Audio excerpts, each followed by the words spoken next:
Last week on the show, I told you to watch the body language in PSG Bayern. I said PSG looked nervous in the first leg. Bayern looked like they believed, and that whoever scored first on Wednesday night would probably win the tie. I was right about that last part. Let me tell you who scored first. PSG in the third minute. 3 minutes, Dembélé. Very nice combination. Then puts it past Neuer. After a really nice setup by PSG, can't really say anything and else because it was a very nice executed attack. The Allianz crowd had barely sat down. Bayern Munich, the team I spent 10 minutes last week explaining was going to ride the home crowd belief and company build momentum to overturn that one goal deficit where 1-0 down before the warm beer reached their fan seats.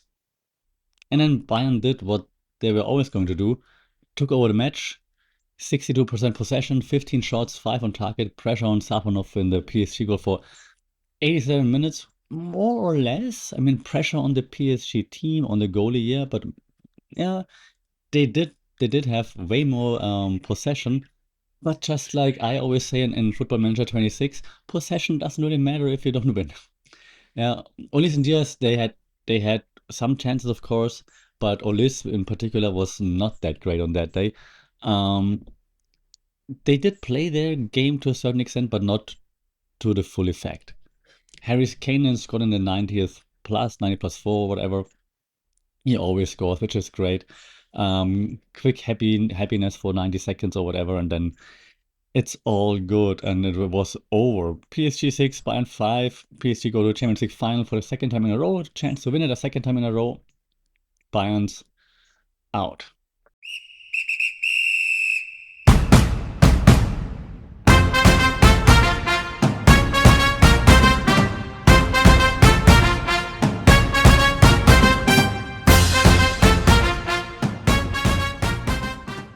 So here's the coach's eye. That's how I call it last time, the coach's eye correction, if you will.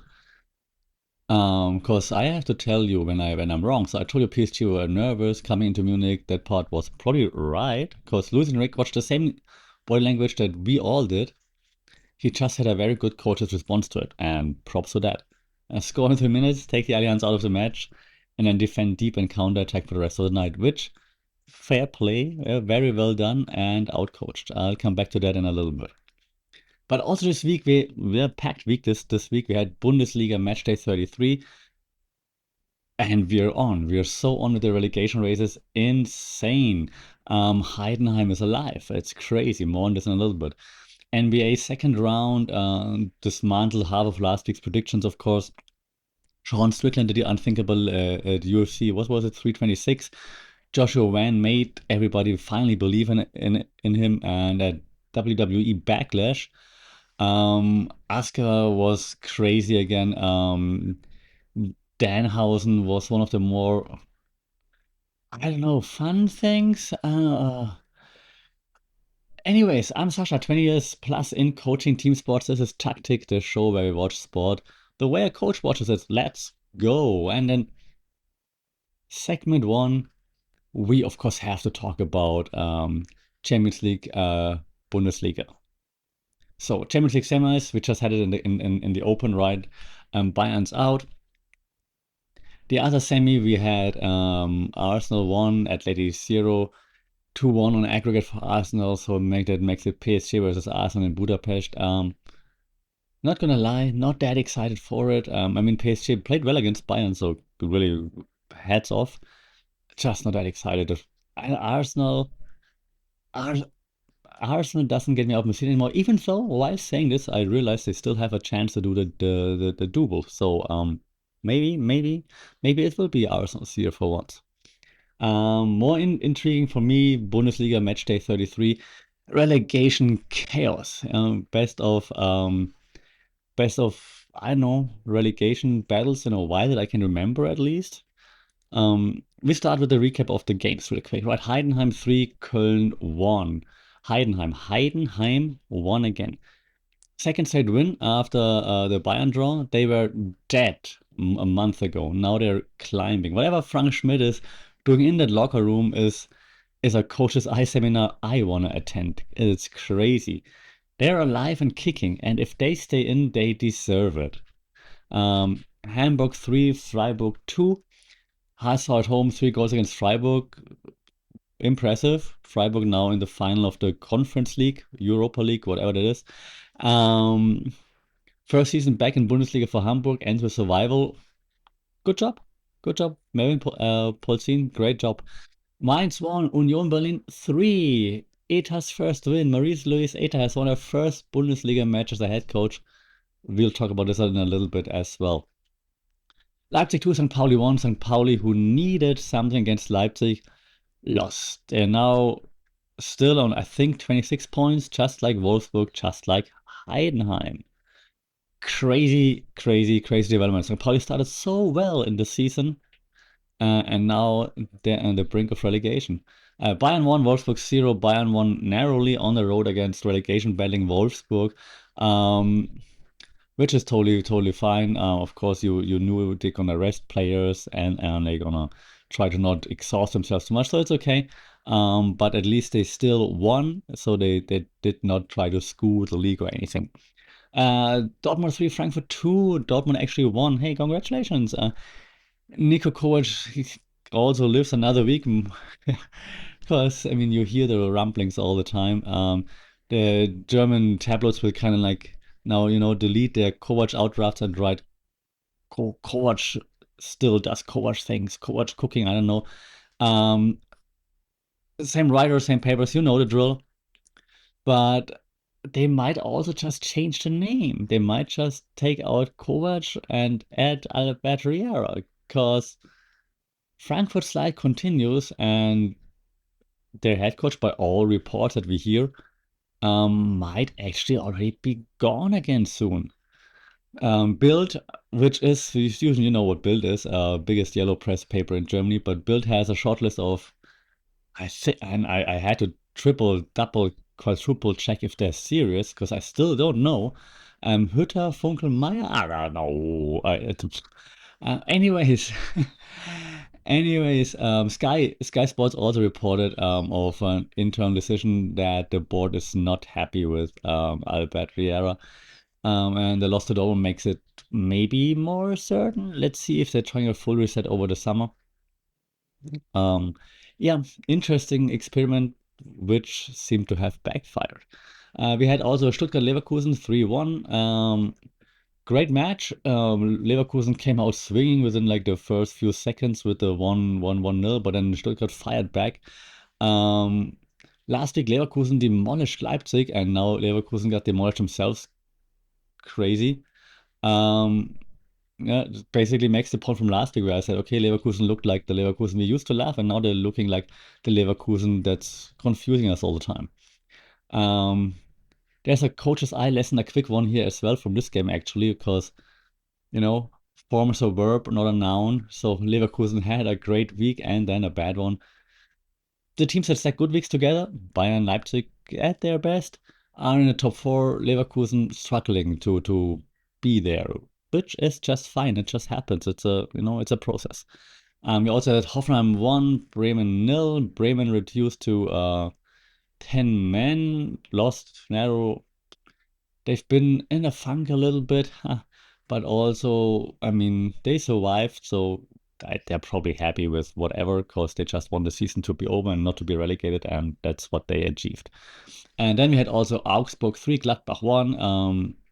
Augsburg been quietly cooking for a bit now. Gladbach can just really be happy that St. Pauli just refused to win the last few games, because otherwise they would be so deep in the relegation battle as well. So Gladbach, take a breather. You're in it for one more season, but damn, that was ugly.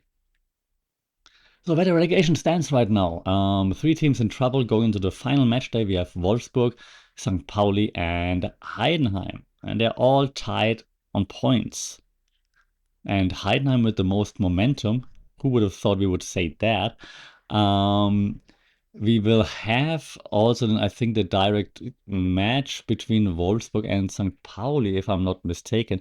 I should definitely know that, but checking so many stats while recording this right now, Makes me flustered, but I do think don't we have next week? We have games St. Pauli versus Wolfsburg and Heidenheim versus Mainz. Uh, so, hmm, ve- I mean, everything is possible. Crazy. When you look at the table right now, actually, St. Pauli is bottom of the table due to and goals, the goal difference, no, goal difference is actually the same. Heidenheim minus 29, St. Pauli minus 29, Wolfsburg minus 26. So it's all super close together. Right now, Wolfsburg sits on 16, Heidenheim 17, St. Pauli 18. Wow, crazy. So, yeah, Heidenheim with momentum. We said it, they had a draw against Bayern, and they had a win before, and then they have now a win after. Um, St. Pauli, it's basically all red with one tie in between. Wolfsburg had loss, win, tie, tie, loss. So interesting. Very, very, very, very, very interesting to see how that goes. If Heidenheim survives, all the props to Frank Schmidt and the team for pulling it out. Okay, but let's continue. Let's continue. NBA round number two. The Knicks swept the Sixers. Close out at home, game four. Easy peasy. We were hating on the Knicks in the first round, and now they're just like in a groove ever since the Danhausen curse had been lifted. The Knicks are on a run. Yeah, they might even go to the finals if they keep playing like that. OKC are about to sweep the Lakers. Um, LeBron saying in the second round exit, it's just, SGA on the free throw line all the time and fighting without Luka against OKC and the refs. Who would have thought that LeBron has to fight the refs at some point? Who would have thought that this is how the game goes? This is how things change. Insane.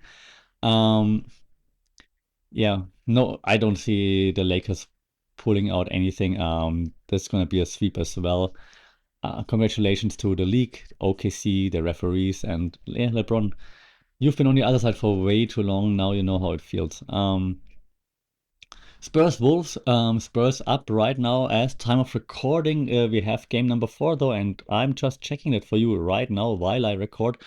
Oh, and the Spurs turn it around. The Spurs are up by 5 10 minutes ago in the fourth quarter. 94-86 right now.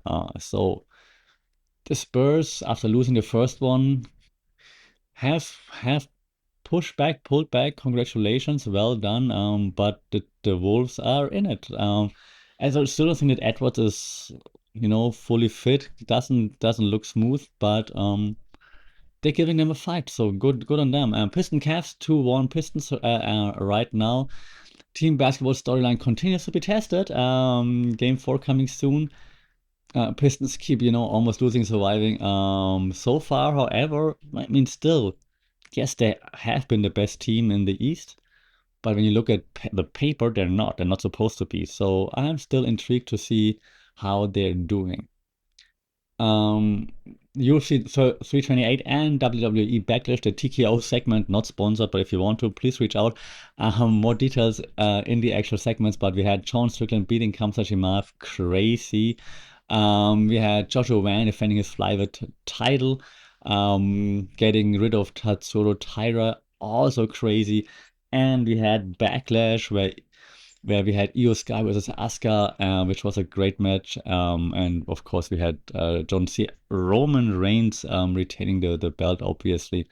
And we had some comedy tag stuff in there. But now let's jump into the actual analysis. So let me start where I was wrong last week because that's where I should start. So, coach's eye. I call it when body language lies. So here's what I said and what actually happened, right? Last week I told you PSG looked nervous in the final 15 minutes of the first leg. They were playing not to concede when they should have been playing to win. Bayern were playing for the goal, pushing forward, believing they could draw the match. Body language said Bayern were the more confident team going to Munich. That part, I think, still was very accurate. And I think Luis Enrique, the coach of PSG, watched the same 15 minutes that I did, and he saw exactly what I saw. that his team had become reactive, that the rhythm was lost, that the Allianz was going to be a real problem for them. So Luis Enrique fixed it before it could matter. 3 minutes down the left, I think, if I remember, crossing up Upamecano, I think. Dembélé, then just with the easy finish. 1-0, 3 minutes. Allianz crowd who'd been roaring through the warm-ups, and it does not happen a lot at the Allianz, went silent. Bayern's mental advantage, those believe vibes I spent 10 minutes describing last week, evaporated in like 180 seconds. What Bayern needed from that point forward was 2 goals, which meant take more risks, commit more numbers forward, leave more space behind, which meant PSG counters became more dangerous, which is exactly what Luis Enrique wanted. He'd taken the equation Bayern needed to solve and added a constraint at top of it that made the solution way much harder. So PSG then defended deep, kept, of course, Safonov busy, sure, but then also counter-attacked when they could. I think they had a post hit late. We had some big saves by Manuel Neuer, so props to him again. Bayern did have chances, but and they were always in the match. Of course, they just could not break through until like Kane's super late 94th minute equalizer, which made the aggregate respectable without really threatening to flip it. Of course, if it happens that late. Now, what does this tell us about coaching at the highest level, right? So here's my correction, my coach's eye correction. Body language is real. It's information, but it's the kind of information that a good coach use to change their team's behavior. Luis Enrique didn't show up to Munich with the same PSG that finished the first leg looking nervous. He showed up with a PSG that had a specific plan. Score early, then control. Take the Allianz after the match. Make Bayern chase the game from minute 3, which means they take more defensive risks, which means PSG counters become more dangerous, Bayern gets more exhausted. This is the layer above tactics. It's the mental management of a team, right? And Luis Enrique, I'm giving him lots of props right now, looked at his squad after the first leg and said, well, my problem is not that we're not good enough, it's that we play the last 15 minutes scared. We're going to fix it by removing the reason for playing scared. Score first, settle the nerves, the only way that actually settles them, with a goal. I was watching the players' body language again, of course, while he was watching his entire group and asking how to design a 90-minute game that protects them from their own anxiety. And I gave you half the analysis last week, and he completed the picture in only 3 minutes. So huge props to Luis Enrique for his game plan once again. What this means for the final, right, and for Vincent Company. 2 takeaways I have here. PSG versus Arsenal in the final is going to be like a coaching matchup. Like Luis Enrique has just shown he can adjust his team's emotional approach to a tie at the highest level. Arteta is one of the most, I must say, cerebral coaches in football, sure, but we also know that Arsenal is great at bottling stuff at the very end. So the tactical war in Budapest is going to be quite elite. I'm not sure if the game will be that exciting. Second takeaway, and this is now the genuine coach's eye observation for Company. Bayern's run ending in the semis is not a failure of the project. Yeah, I think the project is still very excellent. The team is built and they already have departures lined up. They have new signings lined up. The identity is clear. What they don't have yet is the muscle memory of executing under maximum pressure against an elite peer. Yeah, PSG has spent years of getting knocked out at this stage and learning from each one. Bayern just completed the first cycle of this experience under Company. Next year, they'll be better at it. Real Madrid spent, 15 years learning how to win Champions League knockouts. Yeah, Bayern's project is 22 months, the one with Company now. The fact they got within like 1 goal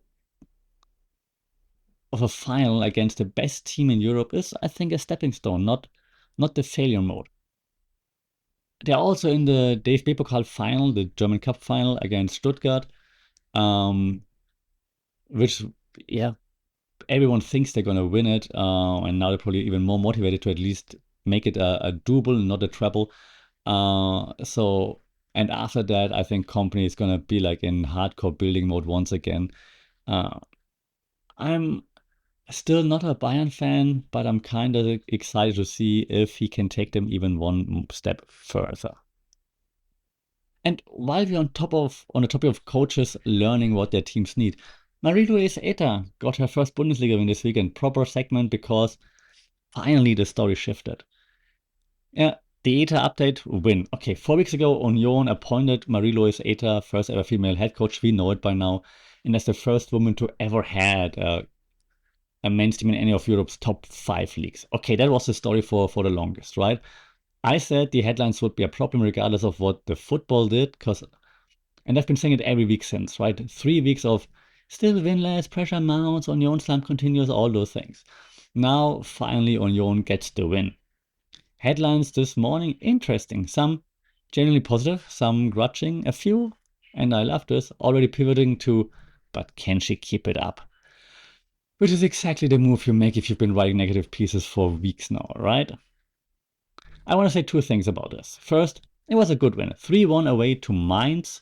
Mainz has been really good as of late. Now, last 2 games, okay, nothing to play for anymore. But they've been good. Union scored 3 goals. They defended Pauli. The result was earned, not lucky. That's a coaching win, that's not a fluke.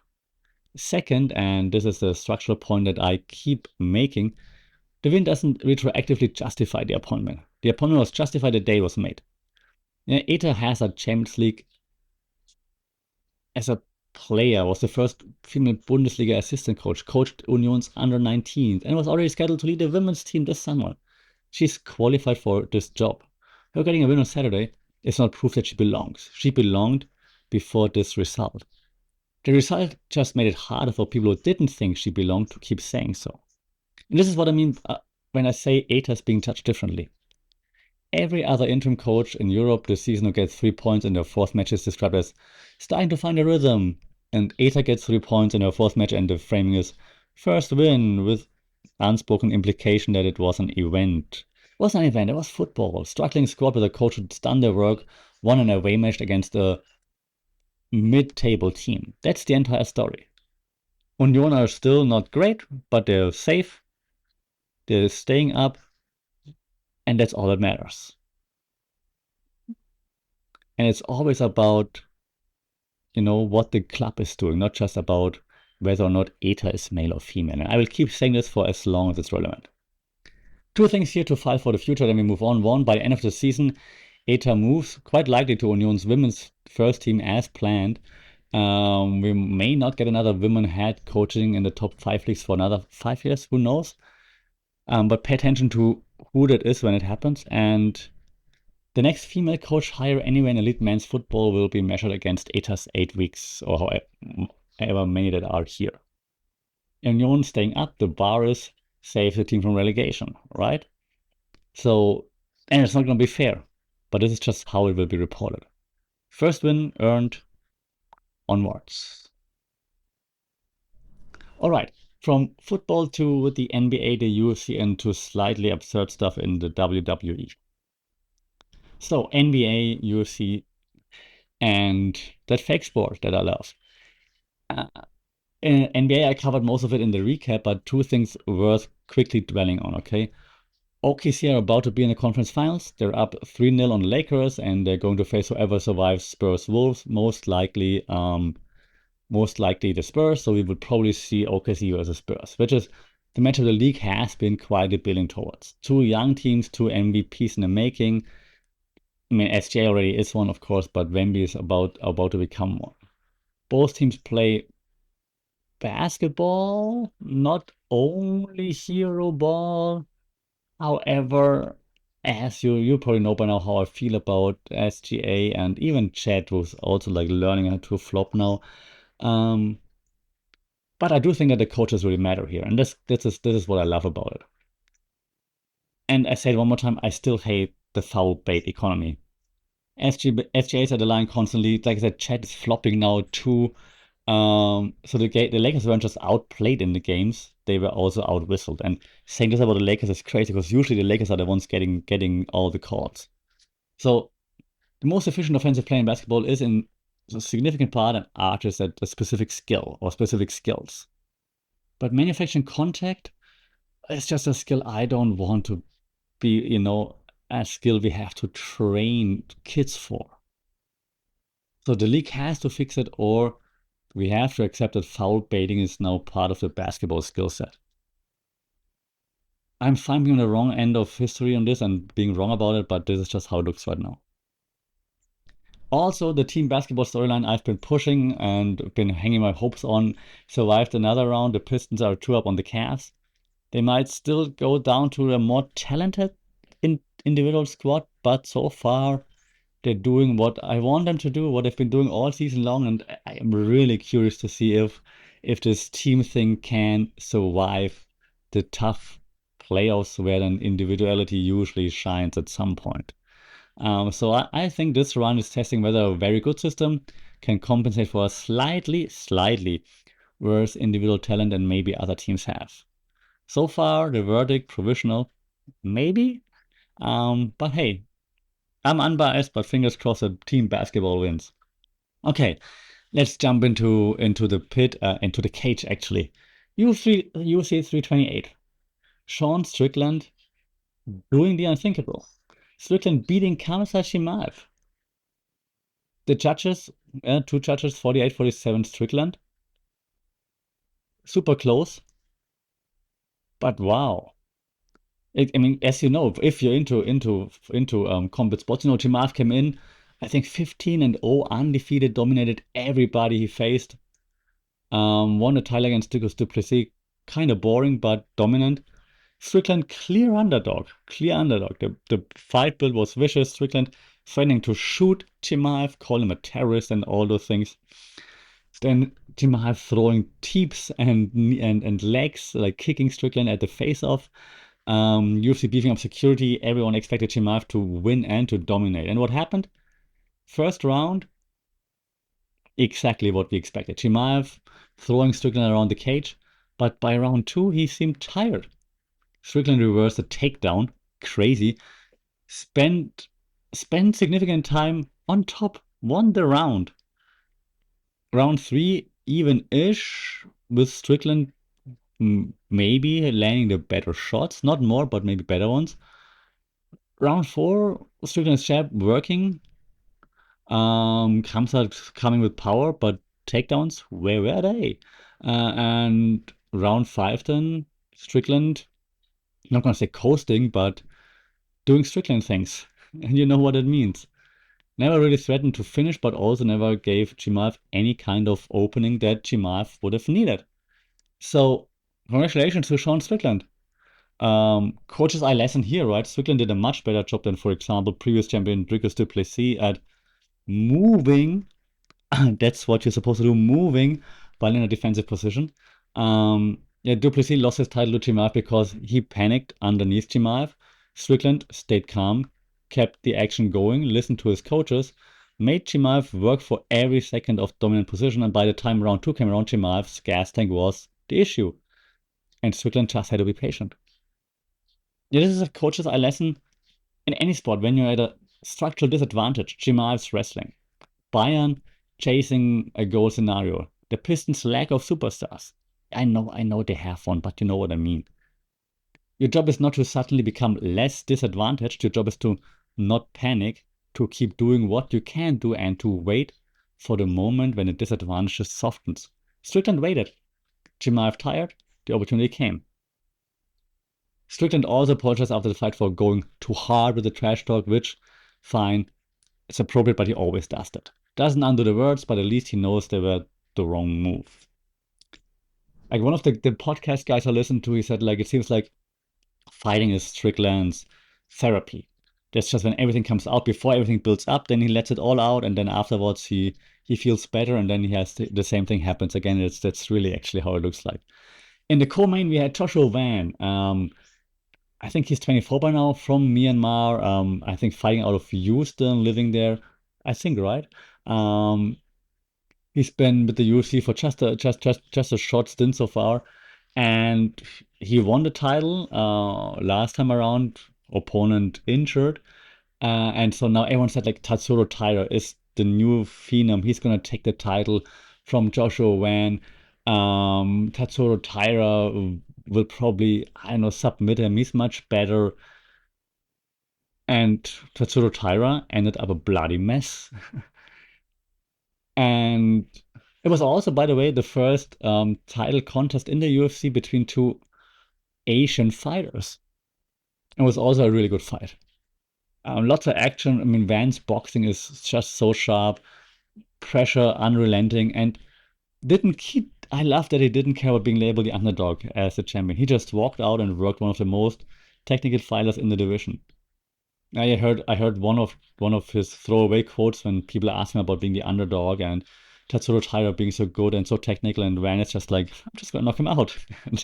And you just have to love this. Like, the youth doesn't care, and it's just in this case it's great. And he's the kind of fighter who doesn't believe the narrative, even when the narrative is in his favor. He's the champion, but experts had Tyra as the favorite. Van walked out and fought like a guy who didn't care what experts say. He's like, please. That's but that's a mindset that most fighters need decades of experience to develop. He has it at 24, which is just great. If you missed UFC 328, well, watch the co-main first, then watch Strickland if you have time. Deserves it too, but the co-main was so much fun. Right. And now my quick backlash for backlash, cause it was good, and then it was again. Io Sky, Asuka, fantastic match. Um, Two of the best wrestlers in the company telling a real story. Asuka and Io Sky had so much history together, which is fantastic. They had friends, they had rivalries. It's been great. Then after the match, what happened there, of course, with the hugging, Asuka crying, kissing Sky on the cheek, blowing kisses to the crowd, and all those things. Then raising Io Sky's hand. And then she posted a video on social media, said to Frank Sinatra's My Way. So you can take that for what it is. In wrestling, this could be a goodbye. By all reports, Asuka might be done with WWE. Yeah, lots of rumors saying that might be it. Lots of "We want Kyrie's" chants also in the audience about Kyrie Sane, who was released just a few weeks ago. Yeah, crazy, crazy. If this is really the end for Asuka, here's like my quick coach eye on this. Asuka is, and I couldn't believe it, 44 according to all the sites I found. Crazy. She's been with WWE since 2015, I believe. She had like a crazy undefeated streak in the beginning as Empress of Tomorrow. Was a multi-time champion. Yeah, great career.